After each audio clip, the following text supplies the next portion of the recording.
Little JT off the top. Every week before the election, we are on the road for our series 3 Meals to talk with voters over breakfast, lunch, and dinner. Those are the 3. Battleground, North Carolina could be crucial in deciding the outcome of this election. And the latest CBS News polling shows the state is a toss-up. Nancy Cordes traveled there to see what's on voters' minds.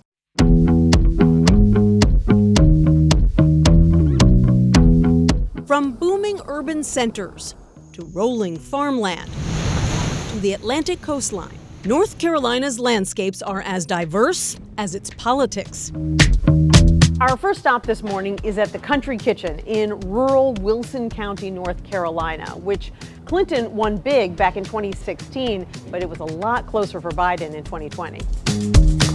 The first table we encountered was a group of friends who have been meeting here almost every day for a decade.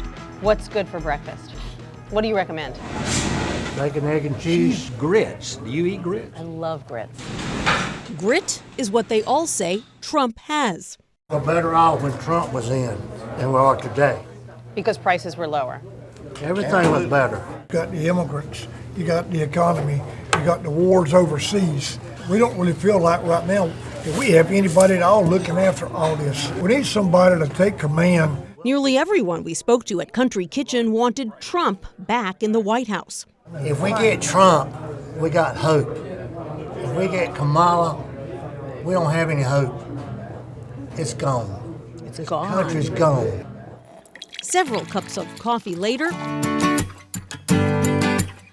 we headed to the Carolina coast. We are off to Wrightsville Beach. Our destination, Oceanic at Crystal Pier in Wrightsville Beach, where we encountered mostly Harris supporters like Phyllis Cantrop. What issues are on your mind? Cost of living. The 95-year-old is a retired nurse from Chapel Hill.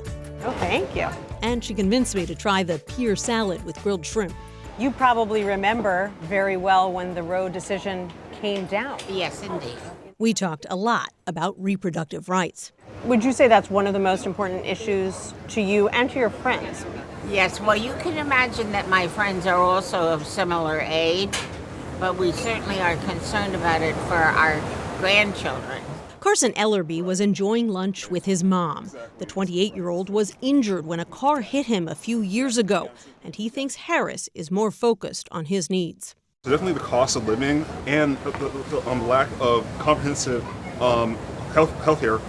Many voters we spoke to brought up disaster relief, with towns out west in the Blue Ridge Mountains still reeling from Hurricane Helene. I have no running water. Lifelong Democrats Caroline and Steve Baxley headed here to escape the devastation at home in Asheville.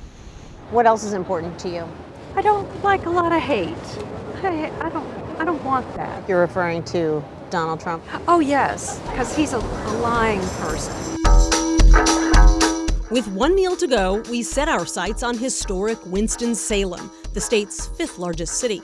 Campaign season can feel like a carnival. And so what better place to talk politics here in North Carolina than at a county fair? The Carolina Classic Fair has roots stretching back over 100 years. Trump 2024. Did you vote for him in 2016, 2020? I did, and I will do it again. I think there's a backbone there. Forsyth County is blue, surrounded by a sea of red. If I had to pick one thing that I'd be voting on, it's 100% abortion. It didn't take us long to find a Harris supporter. Are you worried that abortion rights could get restricted here in North Carolina? Absolutely. I mean, we have a gubernatorial race coming up, and the Republican incumbent sounds like a mini Trump. After just a few missed baskets, oh, so close, my stomach was grumbling. Thank you. And there was no shortage of options. I keep hearing about this Moravian chicken pie. The Freehold Moravian Church in Winston-Salem has been making versions of this chicken pie for as long as the U.S. has been a country. Is this served at this fair only? Ours is served at this fair only. Volunteer Leanne Haynes was confident we'd like it, but she was less confident about who she's voting for. You're an undecided voter. I'm an undecided the campaigns are fighting over you right now. Well, you know what, though? I will vote. She was the only undecided voter we met. You're trying to figure out which candidate would save you more money. Yes, save me more money, but I also have things, of course, abortions are big. Did you support Trump before Roe v. Wade was rolled back? Yes. How's the pie?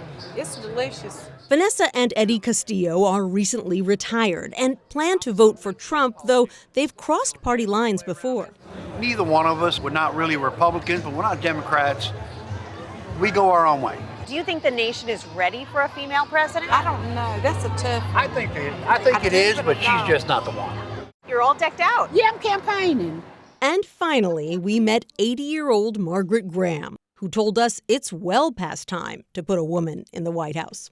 I want to see a woman president, but more than that, I want to see a person that I feel that's interested in maintaining and progressing the freedoms of the United States of America.